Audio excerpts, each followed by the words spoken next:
Welcome to my channel Neeraj Singh creative design. इसमें आप देखेंगे पेन टूल का यूज़ करके हम बैकग्राउंड को रिमूव करेंगे।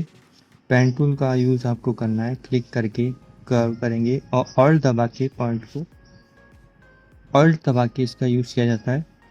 इसको हम क्लिक करेंगे और ऑल्ट दबा के इस तरीके से पेन टूल का हम यूज़ करेंगे।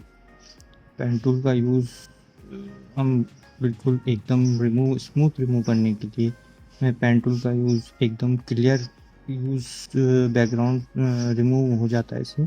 वीडियो को थोड़ा फास्ट कर देते हैं, फास्ट फॉरवर्ड करके हम वीडियो का इसका बैकग्राउंड रिमूव कर देते हैं।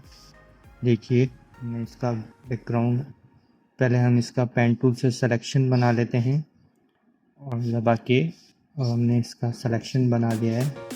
सिलेक्शन आप प्रॉपर तरीके से बना लीजिए, इसमें प्रॉपर तरीके से यूज़ करके इसका हम सिलेक्शन बना देंगे। एजिस का आप ध्यान रखें, एजिस के ऊपर आप इसको अगर आपसे कहीं हो जाता है तो ऑल्ट प्रेस करके वापस इसको सही कर सकते हैं और कंट्रोल दबा के इसके कर्व को भी ठीक किया जा सकता है।